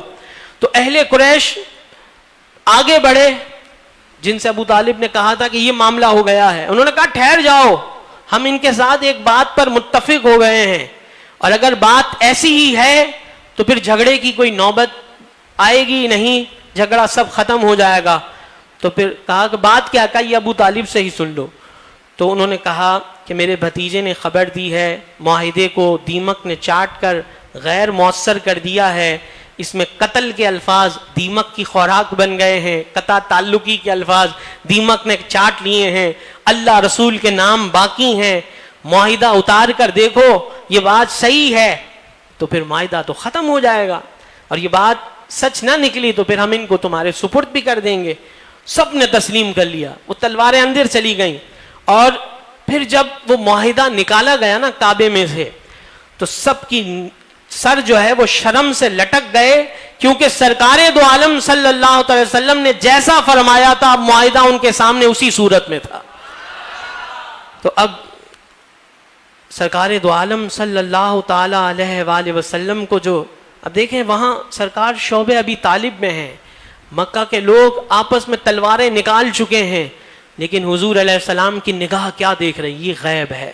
حضور علیہ السلام کو اللہ تعالیٰ نے کیسے کیسے علوم سے سرفراز فرمایا۔ اسی طرح حضرت عبداللہ ابن مسعود کے ایمان کا واقعہ، یہ وہ صحابی ہیں، اگر صحابہ میں پوچھا جائے نا کہ حضور علیہ الصلاۃ والسلام کے نالین والے، یعنی حضور علیہ السلام کے مبارک جو ہمارے چپل ہوں ہم کو چپل کہتے ہیں، لیکن حضور علیہ السلام کے ہوں تو ہم کہتے ہیں نالین مقدس. ان کا یہ معمول تھا مدینہ طیبہ میں بھی. سرکار علیہ السلام جب تشریف لاتے تھے نا تو سب سے پہلے حضور علیہ السلام کے مبارک نالین کو اٹھا کر جو اپنے سینے سے لگا لیا کرتے تھے وہ حضرت عبداللہ ابن مسعود تھے. کسی نے آپ سے پوچھا تھا کہ عبداللہ ابن مسعود، کیونکہ مدینہ طیبہ میں چند صحابہ تھے جو فتویٰ دیا کرتے تھے. فتویٰ کوئی ایسے تھوڑی دے سکتا ہے، اتنے علوم کا ماہر ہو. تو پوچھا گیا کہ آپ کو اتنے علوم کیسے ملے؟ سارے صحابہ میں یہ آپ چند لوگ ہیں، اتنے علوم ہیں، کہا آپ کے پاس اتنے علوم کیسے آئے؟ عبداللہ ابن مسعود کہتے تھے کہ یہ سب برکتیں مجھے حضور کے نالین کو سینے سے لگانے کی برکت سے ملی ہیں. یہ عبداللہ ابن مسعود، ان کے ایمان لانے کا واقعہ. اللہ اکبر. کہتے ہیں رسول پاک صلی اللہ تعالی علیہ وآلہ وسلم کے ہاتھ پر انہوں نے اسلام قبول کیا. آپ جب اسلام لائے نا تو آپ چھٹے مسلمان تھے. کہیے سبحان اللہ. یعنی وہ وقت کیسا ہوگا، اللہ اکبر، چھٹے مسلمان. اور سرکار نے اپنے خاص صحابہ میں آپ کو داخل کر لیا تھا. آپ حضور کے محرم اسرار ہو گئے تھے. بڑی راز کی باتیں حضور علیہ السلام ان کو بتایا کرتے تھے، کیا ان کے نصیبے تھے. کہتے ہیں سفر کے دوران میں حضور علیہ السلام کے نالین، مسواک، وضو کرنے کے لیے جو آپ کا برتن ہوتا تھا وہ میرے پاس رہتا تھا. اور حضور اکرم صلی اللہ علیہ وسلم نے آپ کے جنتی ہونے کی بشارت بھی دی تھی. تو آپ وہ صحابی ہیں، اپنا واقعہ بیان کرتے ہیں کہ میں 9 عمری کے زمانے میں، چھوٹی عمر تھی، عقبہ بن ابی معیط کی بکریاں مکہ کے گرد و نواح میں چرایا کرتا تھا. اب یہاں جو غیب کا نقطہ ہے وہ سنیے گا. ایک روز حضور علیہ السلام حضرت ابو بکر صدیق کے ساتھ وہاں نکلے. حضور نے فرمایا جوان ہمیں بھوک ہے، کچھ پلاؤ گے؟ تو میں نے جواب دیا دودھ تو ہے لیکن میں امین ہوں، امانت میں خیانت نہیں کرنا چاہتا، اس لیے آپ کو دودھ پلانے سے معذور ہوں. تو حضور علیہ السلام نے فرمایا اچھا ایسا کرو، ایسی پٹھ لے آؤ جس سے کسی نر نے جسے جفتی نہ کیا ہو. تو وہ کہتے ہیں کہ میرے ریوڑ کے اندر بہت سی ایسی تھیں جنہیں کسی نر نے جفتی نہیں کیا تھا. تو میں ایک پٹھ لے آیا. حضرت ابو بکر صدیق نے اسے رسی سے خوب کس کے باندھ دیا. حضور علیہ الصلوۃ والسلام نے اس کھیری پر ہاتھ پھیرا جو بالکل خالی تھی، اس میں دودھ نہیں تھا. سرکار کا ہاتھ پھیرنا تھا کہ وہ دودھ سے بھری جانے لگی، یہاں تک کہ وہ لبریز ہو گئی. حضور علیہ السلام نے مجھ سے ایک برتن لے کر اسے دوہا اور حضور علیہ السلام نے وہ دودھ مجھے پلایا، حضرت ابو بکر صدیق کو پلایا، آخر میں آپ نے خود سیر ہو کے پیا. اس کے بعد اس کھیری کو حکم دیا کہ سکڑ جا. وہ کھیری پہلے کی طرح وہ سکڑ گئی. حضور علیہ السلام کا یہ معجزہ دیکھ کر، کیونکہ وہ بکریاں ان کے پاس تھیں، وہ سب یہ چیزیں جانتے تھے کہ یہ کیسے ہو سکتا ہے کہ جس نے بچہ نہ دیا ہو، بچہ دے گی تو اس میں دودھ آئے گا، اس میں کیسے دودھ آ سکتا ہے.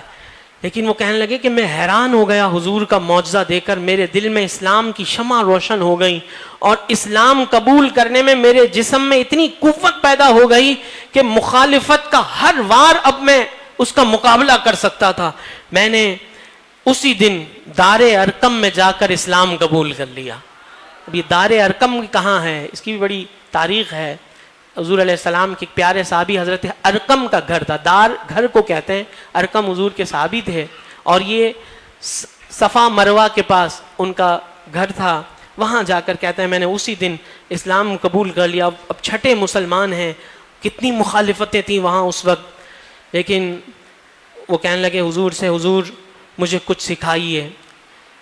تو حضور علیہ السلام نے کہتے ہیں میرے سر پر دست شفقت پھیرا اور فرمایا بارک اللہ فیکا، کہ اللہ تعالیٰ تجھے برکتوں سے نواز دے اور تم تعلیم یافتہ نوجوان بن جاؤ. حضور کے اس اشارے کی برکت سے حضرت ابن مسعود کا شمار، حضور کی دعا اور حضور کی وہ خدمت جو ان کے نصیب میں آئی، طبقہ صحابہ کے جلیل القدر علماء میں آپ کا شمار ہوتا تھا. اور حضور علیہ الصلوۃ والسلام ان سے بڑا پیار کرتے تھے، بارگاہ رسالت میں انہیں ہر وقت حاضری کی اجازت تھی۔ تو اس واقعے کا تعلق جہاں ایک معجزے سے ہے، وہاں اس سے حضور علیہ السلام کے علم غیب کا بھی پتہ چلتا ہے۔ حضور نے فرمایا نوجوان ایک ایسی پٹھ لے آؤ، اگر بکری بچہ جنے گی تو دودھ ملے گا، ورنہ تو دودھ ملنا اس سے ناممکن ہے، مگر حضور اکرم صلی اللہ علیہ وسلم کو اللہ نے وہ معجزہ عطا کیا ہے کہ حضور کے لیے کوئی ناممکن نہیں ہے۔ حضور ہاتھ پھیرتے ہیں تو اس کھیری میں بھی دودھ بھر جاتا ہے جسے نر نے چھوا تک نہیں ہے۔ پھر اس بات کا بھی اس میں علم ہے کہ کھیری سے اگر کہوں گا دودھ دے دے، حضور علیہ السلام کو یہ علم تھا، میں اس سے کہوں گا دودھ دے دے تو یہ بھی دودھ سے لبریز ہو جائے گی، میں اس سے کہوں گا کہ خشک ہو جا تو یہ خشک ہو جائے گی۔ حضور علیہ السلام کو جو اللہ نے علم عطا فرمایا، کیسے علوم اللہ نے اپنے محبوب کو عطا فرمایا۔ اسی طرح ایک واقعہ حضور کی سیرت کا، قریش مکہ نے حضور علیہ السلام کو تنگ کرنے میں انتہا کر دی تھی۔ ایک مرتبہ حضور مسجد حرام میں نماز پڑھ رہے تھے، قریش کی ایک جماعت کعبے کی ایک جانب محفل جمائے بیٹھی تھی، محفل کا ہر آدمی حضور کی جانب اشارے کر کے باتیں بنا رہا تھا۔ حضور کی رکوع پر پھپتیاں کس رہے تھے، حضور کے سجدوں پر وہ پھپتیاں کس رہے تھے۔ اللہ اکبر۔ پھر ان میں کسی نے کہا جاؤ فلاں گھر میں اونٹ کا گوشت بنایا گیا ہے، اونٹ وہاں ذبح ہوا ہے، اور اس کا گوبر خون آؤ لے آؤ اور ان کے شانوں کے درمیان رکھ دو۔ اللہ اکبر۔ اور یہ جو لانے والا تھا بدبخت، یہ عقبہ بن ابی معیط تھا، وہ اٹھا جلدی سے اس اونٹ کا وہ بوجھ لے کر آ گیا۔ پھر حضور علیہ السلام سجدے میں گئے تو اس نے وہ اوجڑی حضور کے شانوں کے درمیان رکھ دی۔ حضور سجدے میں ہیں، آپ دیکھیں اندازہ کریں سرکار علیہ الصلوۃ والسلام نے کتنی تکلیفیں سہی ہیں۔ اب انہوں نے یہ کام تو کر لیا، پھر اس کے بعد کیا کر رہے ہیں؟ وہ قریش کے لوگ ہنس رہے ہیں، ہنستے ہوئے ایک دوسرے پہ گر رہے ہیں، یعنی کسی کو اتنی ہنسی آ رہی ہے، آپ نے دیکھا ہوگا لوٹ پوٹ نہیں ہوتے، یہ کرنے کے بعد اتنی ان کو ہنسی آ رہی ہے۔ حضرت عبداللہ ابن مسعود یہ ایسا منظر جب دیکھتے ہیں تو آپ ان کو کوس رہے تھے، کاش میری کوئی مدد کرے، میں اس اوجھڑی کو حضور کے کندھوں سے اتار کر پھینک دوں۔ لیکن کہتے ہیں کہ اس وقت نہ جانے کہاں سے سیدہ فاطمہ کو خبر ہو گئی رضی اللہ تعالیٰ عنہ۔ کہتے ہیں کہ وہ ابھی تو 4 سے 5 سال کی بچی تھی، وہ آئیں اور حضور کے کندھوں سے وہ اونٹ کی اوجھڑی جو پڑی ہوئی ہے وہ آ کر کے انہوں نے اس کو ہٹایا اور قریش کو کہنے لگی ان کو کہ تم یہ کیا کام کر رہے ہو میرے والد کے ساتھ۔ اب رسول پاک صلی اللہ علیہ وسلم نماز مکمل کرنے کے بعد فرماتے ہیں اے اللہ ان لوگوں کو ہلاک فرما دے، ان کی ہلاکت کو یقینی بنا دے۔ حضور علیہ السلام 3 مرتبہ اسے دہراتے ہیں، ان جو دشمن تھے حضور کے، لیکن ان پر وہ بات بڑی شاک گزری، وہ ڈر گئے، کیونکہ حضور علیہ السلام کی دعا پر بھی ان کو بڑا یقین تھا، یہ جس کے لیے جو کہہ دیتے نا وہ ہو جاتا۔ پھر آپ نے ہر ان جو قریش کے وہ جو کافر بیٹھے ہوئے تھے ان کی ہلاکت کے لیے نام لے لے کر کے کہا کہ عتبہ بن ربیعہ، شیبہ بن ربیعہ، ولید بن عتبہ، امیہ بن خلف، عقبہ بن ابی معیط، ان کی ہلاکت کو اللہ یقینی فرما دے۔ آپ نے 7 ان کفار کے نام لیے اور کہتے ہیں کہ پھر حضور علیہ السلام کی جو دعا حضور کی زبان سے نکل گئی تو اس دعا کا یہ اثر تھا کہ ان لوگوں میں سے کوئی بھی مرنا تو سب نے ہے لیکن کوئی بھی طبعی موت نہیں مرا، بلکہ ہر ایک ان میں سے کسی کے ہاتھوں قتل ہوا۔ حضور علیہ الصلوۃ والسلام نے انہیں کون قتل کرے گا، ان کے نام بھی اور وہ جگہ جہاں پر یہ قتل ہوں گے وہ بھی ارشاد فرما دیا۔ آخر وہ وقت آ گیا ان کے قتل کا، جب حضور علیہ السلام کو اللہ نے ہجرت کی اجازت دی، آپ مدینہ طیبہ تشریف لے آئے۔ 2 ہجری کے اندر قریش اور اہل مدینہ کے درمیان بہت بڑا مارکہ ہوا، اس مارکے کا نام کیا ہے؟ مارکہ بدر۔ بدر کے مقام پر قریش آئے تھے 1000 سورمے لے کر، بہادر لے کر، میدان بدر میں ہر طرح کے جنگی ساز و سامان سے لیس ہو کر اور حضور علیہ السلام 313 صحابہ کے ساتھ. اور ہتھیاروں کی جہاں تک بات کی جائے وہاں 1000 تلواریں تھیں, تو یہاں حضور علیہ السلام کے صحابہ کے پاس 8 تلواریں تھیں. 8. اللہ اکبر. حضور علیہ السلام نے اللہ کی بارگاہ میں دعا کی کہ اللہ یہ مٹھی بھر تیرے نام لیوا ہیں اور تیرے دین کی سربلندی کے لیے نکلے ہیں, اللہ اگر یہ کام آ گئے تو پھر تیرا نام لینے والا کوئی نہ ہوگا. اللہ تو نے وعدہ کیا ہے, تو مدد فرما. اللہ تبارک و تعالیٰ نے مدد فرمائی. اور پھر سرکار علیہ السلام کی دعاؤں کے بعد پھر وہ وقت آیا اس رات کہ سرکار اپنے صحابہ کو لے کر کے نکلے. میدان جنگ کا آپ نے جائزہ لیا, اپنی چھڑی سے آپ نے نشان لگائے اور فرمایا کہ اس جگہ پر فلاں مشرک مارا جائے گا. ان ناموں کی وہ فہرست جو حضور علیہ السلام نے وہاں مکہ میں اس دن بیان کی تھی, یہ لوگ سر فہرست تھے. آج سرکار علیہ السلام نے ان کے مقامات نشان لگا کر بتا دیے کہ یہ لوگ اس جگہ پر گر کر مریں گے. وہاں ان کی ہلاکت ہوئی. حضرت عبداللہ ابن مسعود فرماتے ہیں قسم ہے رب محمد کی کہ صلی اللہ تعالی وسلم, ہم نے کفار مکہ کی لاشوں کو بدر کے کنویں میں پھینکا, ان میں وہ سب شامل تھے جن کے لیے حضور علیہ السلام نے اس دن دعا کی تھی.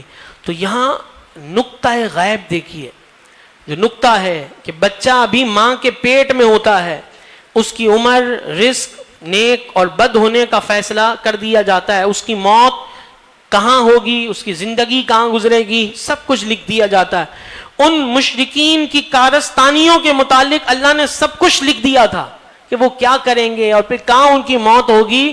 آقائے دو جہاں صلی اللہ علیہ وسلم کی نگاہیں ان کی تقدیروں کو پڑھ رہی تھی کہ ان لوگوں کی موت کہاں ہوگی. تو جو فرمایا ویسا ہی ہو گیا. آقائے دو جہاں صلی اللہ علیہ وسلم کی نگاہیں ان کی تقدیر پڑھ رہی تھیں اور بدر کے میدان میں نشان لگا لگا کر پتہ دے دیا, یہاں ابو جہل مرے گا, یہاں شیبہ مرے گا, یہاں عتبہ دم توڑے گا, اس مقام پر امیہ بن خلف واصل و جہنم ہوگا. یہ بخاری شریف کے اندر سرکار نے نشان لگا کر بتا دیے. یہ علوم اللہ نے آپ کو عطا فرمائے. کہاں مرے گا اس کی تقدیر میں لکھا ہے, لیکن حضور کی نگاہوں سے وہ بھی پوشیدہ نہیں ہے. عرب میں مکہ کے اندر ایک پہلوان بڑا مشہور تھا. وقت کم ہے لیکن بس اپنی بیان کو میں مکمل کر رہا ہوں کہ رکانہ پہلوان, طاقتور قریش کا پہلوان, اس کی دلیری ضرب المثل تھی. کہتے تھے کہ اتنا بڑا ماہر ہے کشتی کے اندر, کوئی کبھی اس کو گرا ہی نہیں سکا ہے, کوئی اس کے چیلنج کو قبول ہی نہیں کرتا ہے. اتنا بڑا ماہر کشتی کرنے والا پہلوان ہو. ایک صبح مکہ کی گھاٹیوں میں سرکار دو عالم صلی اللہ علیہ وسلم جا رہے تھے تو وہاں اس پہلوان سے رکانہ سے ملاقات ہو گئی. سرکار علیہ الصلوۃ والسلام نے فرمایا رکانہ تم میں کب خدا کا خوف آئے گا, تم کب اللہ سے ڈرنے والے بنو گے, تم میری دعوت کو کب قبول کرو گے. تو وہ بڑے فخریہ انداز میں بولا کہ اگر مجھے آپ کی دعوت کا یقین ہوتا کہ وہ حق ہے تو میں قبول کر لیتا, میں آپ کی پیروی کرتا. تو سرکار نے فرمایا تمہیں اس دعوت کے حق ہونے کا یقین کیسے ہوگا؟ کوئی ایسی بات کریں جس کا نتیجہ اس بات کے عین مطابق ہو, میں اسے اپنی آنکھوں سے دیکھ لوں. سرکار نے فرمایا کہ میں تمہیں یہ کہوں کہ کشتی کرتے ہوئے میں تمہیں پچھاڑ سکتا ہوں اور پھر کشتی کر کے میں تمہیں پچھاڑ بھی دوں. تم کہتا ہو نا کہ کوئی ایسی بات جس کا پھر نتیجہ بھی میں آپ کہیں کہ ہوگا اور پھر وہ میں دیکھ بھی لوں, یہ پھر ہو جائے تو تسلیم کر لو گے کہ میری دعوت بھی سچی ہے. تو رکانہ نے کہا یہ ایک ایسی بات ہے کہ جس کے حق اور باطل ہونے کا نتیجہ بہت جلدی سے دیکھا جا سکتا ہے, یعنی ابھی پتہ چل جائے گا, کیونکہ اس کو تو بڑا فخر تھا کہ مجھے کون گرا سکتا ہے, جو آئے گا میں اس کو یوں گرا دوں گا. اب کہا یہ تو بہت جلدی نتیجہ سامنے آ جائے گا. بڑے زوم میں تھا کہ رکانہ کو پچھاڑنے والا تو مکہ میں کسی ماں نے جنا ہی نہیں ہے, لیکن اس نے ایک سوچا تھا کہ بس دم زدن میں دبوچ لے گا اور گرا دے گا, اور کہنے لگا کہ مجھے چیلنج قبول ہے. مگر ہماری اس کشتی کا فیصلہ کرنے والا منصف کون ہوگا؟ کوئی فیصلہ ہو نا, کرے نا کہ ہاں بھائی حضور علیہ السلام نے فرمایا اس کی کوئی ضرورت نہیں ہے، جب تم اپنی شکست تسلیم خود کر لو تو تم خود اس کا اعلان کر دینا، تم خود ہی کہہ دینا کہ میں ہار گیا ہوں۔ اب رکانہ نے کہا ٹھیک ہے۔ حضور علیہ السلام نے فرمایا اب اٹھ اور میرے ساتھ کشتی کر۔ وہ غراتا ہوا خم ٹھونک کر سامنے ہو گیا۔ سرکار علیہ السلام نے اس کا ہاتھ اپنے پنجے میں پکڑ کر بھینچا اور ایک ہی آن کے اندر اس پہلوان کو زمین پر چت کر دیا، پچھاڑ دیا۔ اب اس کو اپنے تن بدن کی ہوش نہ رہی اور وہ دامن جھاڑتا ہوا اٹھا، کہنے لگا ایک بار پھر، کیونکہ ایک بار گر کر ابھی اس کا نشہ نہیں اترا تھا اس غرور کا۔ سرکار نے پھر پکڑا، پھر زمین پر پٹخ دیا، پھر اٹھا، کہنے لگا اے محمد میرے ماں باپ آپ پر قربان جائیں، بڑے تعجب کی بات ہے، میرے جیسے طاقتور پہلوان کو آپ نے پچھاڑ دیا ہے۔ حضور نے فرمایا رکانہ تم نے دیکھا جیسے میں نے کہا تھا وہی سچ ہوا، یقین کرو اسی طرح میری دعوت بھی حق ہے، اگر تیرے دل میں خدا کا خوف ہے تو میری دعوت قبول کر لے، اور ہاں میں تو تمہیں اس سے بھی حیرت انگیز چیز دکھا سکتا ہوں۔ اس سے حیرت انگیز، کیونکہ یہ تو اس کے لیے بڑی حیرت کی بات تھی نا کہ میرے جیسے پہلوان کو کوئی پچھاڑ دے اور یوں ایک آن میں پچھاڑ دے۔ تو سرکار نے جب فرمایا اس سے حیرت انگیز، اب آپ سنیے گا کہ اس سے حیرت انگیز کیا ہے۔ حضور نے فرمایا میں تیری رہنمائی کے لیے اور تیرے یقین کو پکا کرنے کے لیے یہ جو سامنے درخت کھڑا ہے نا اسے بلاتا ہوں، وہ ابھی میرے پاس آ جائے گا۔ کہیے سبحان اللہ۔ اب رکانہ جو تھا وہ سراپا حیرت، وہ کہنے لگا کہ یہ کیسے ہو سکتا ہے۔ وہ کہنے لگا حضور علیہ السلام نے حکم دیا، وہ حضور کا حکم پا کر وہ درخت چلتا ہوا حضور کی خدمت میں آ گیا۔ سرکار نے پھر اسے فرمایا کہ اپنی جگہ واپس چلا جا۔ وہ پہلوان دیکھ رہا ہے، اسی وقت وہ درخت واپس چلا گیا۔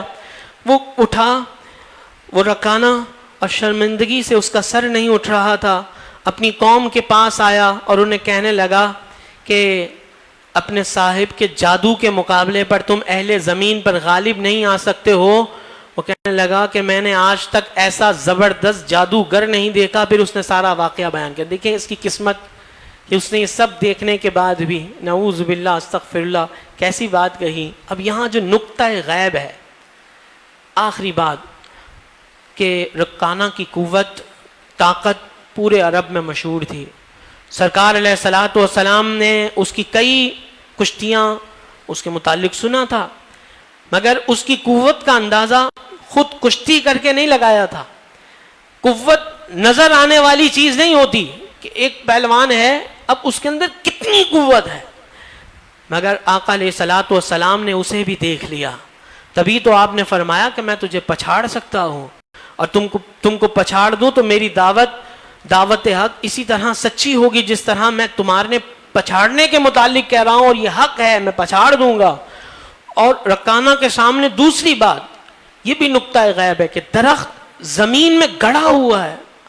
درخت اگر بہت بڑا تناور درخت ہو اس کو ہلا نہیں سکتے، لیکن وہ کیسے اکھڑے گا، کیسے چلے گا۔ کبھی درخت بھی چلتے ہیں، آتے ہیں کسی کی بات سن کر واپس جاتے ہیں، تو درخت کا چلنا کسی انسان نے آج تک دیکھا نہیں تھا، مگر حضور علیہ السلام کی آنکھوں سے یہ بات بھی اوجھل نہیں ہے۔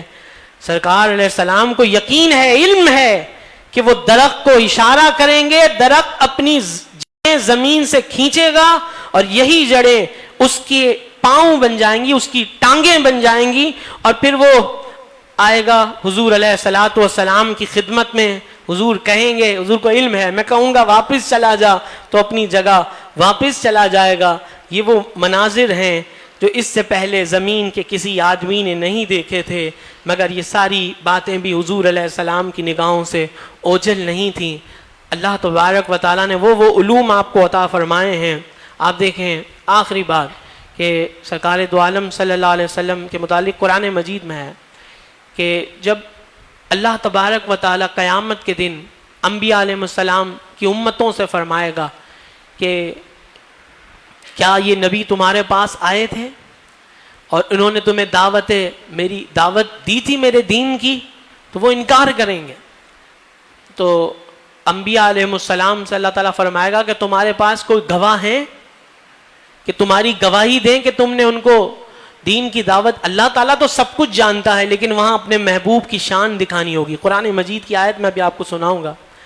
تو اس موقع پر انبیاء کہیں گے کہ اللہ اپنے محبوب صلی اللہ علیہ وسلم کی امت سے پوچھ لے. تو حضور کی امت سے اللہ تعالیٰ پوچھے گا. امت کے جو اولیاء ہوں گے, علماء ہوں گے, اللہ تعالیٰ ان سے فرمائے گا کہ بتاؤ تم کیا گواہی دیتے ہو ان کے بارے میں. وہ کہیں گے اللہ یہ نبی سچ فرماتے ہیں, انہوں نے ان اپنی قوموں کو تیرے دین کی دعوت دی تھی, انہوں نے انکار کیا تھا. تو وہ کافر کہیں گے کہ اللہ یہ تو ہمارے بعد آئے تھے, ان کو کیسے معلوم چلا کہ ہمارے پاس یہ نبی آئے تھے, انہوں نے ہمیں تیرے دین کی دعوت دی تھی, ان کو کیسے پتا چل گیا. تو اللہ تعالیٰ فرمائے گا اے امت محمدیہ بتاؤ تمہیں کیسے پتا چلا. تو وہ کہیں گے کہ اللہ ہمیں تیرے محبوب محمد مصطفیٰ صلی اللہ علیہ وسلم نے بتایا ہے کہ سب انبیاء انہوں نے جو دین کی دعوت کا جو حق تھا وہ ادا کیا ہے.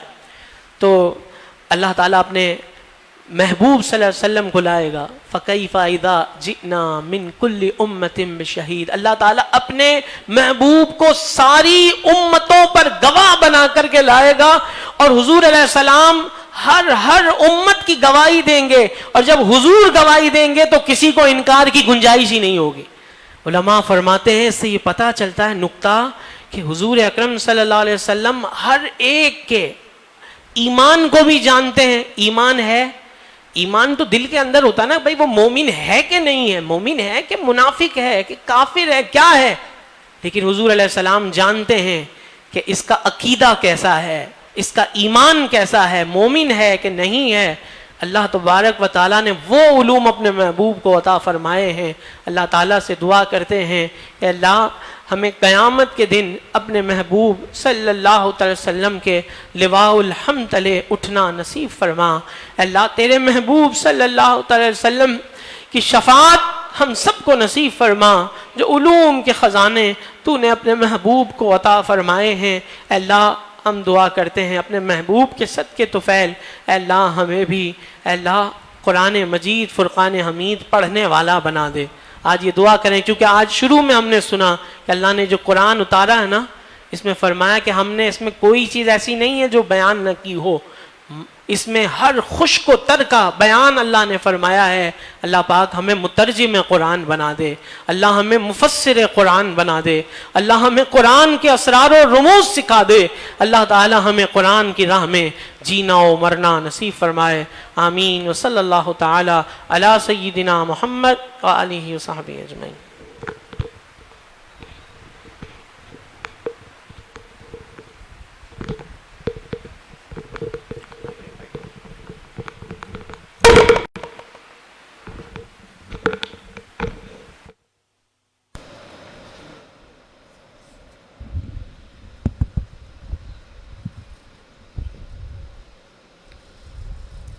ماشاءاللہ یہ ہمارے حافظ فاروق صاحب تھے جو علم غیب کے موضوع پر بیان کر رہے تھے. اب میں آپ سے ایک دو باتیں پوچھتا ہوں علم غیب کے حوالے سے, دیکھتا ہوں آپ نے کتنی توجہ سے سنی ہیں. کون علم غیب کی تعریف کون بتائے گا کھڑے ہو کر؟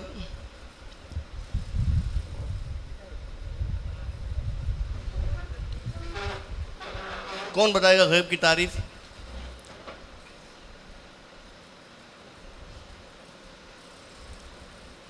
ارے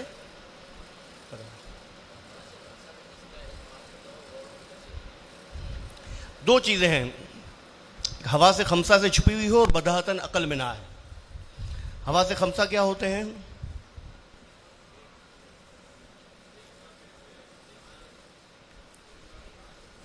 حواس جمع ہے حس کی, تو خمسہ ہے پانچ. کون سی حصے ہیں؟ دیکھنے کی حس اور سننے کی حس اور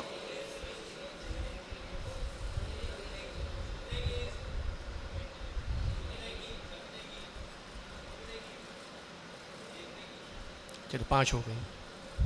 کوئی آیت سنائے گا علم غیب کی دلیل میں؟ چلو پڑھو. اور دوسری کوئی؟ کے علاوہ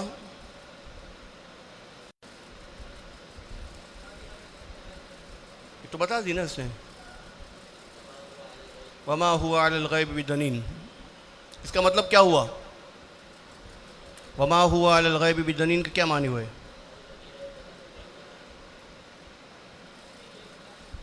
اور یہ نبی غیب بتانے میں بخیل نہیں. ٹھیک ہے. نبی کریم صلی اللہ علیہ وسلم کو عالم الغیب سب سے پہلے کس نے کہا؟ نبی علیہ السلام کو عالم الغیب سب سے پہلے کس نے کہا؟ چلیں بولے کیوں؟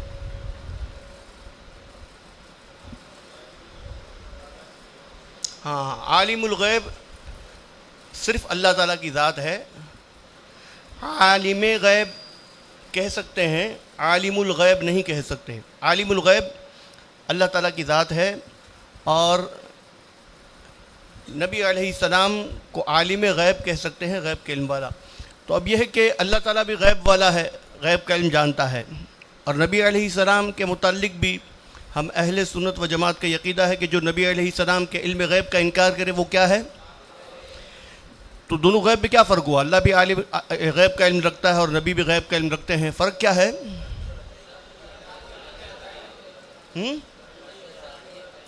بس اللہ تعالیٰ کا ذاتی ہے اور نبی علیہ السلام کا کس نے عطا کیا ہے؟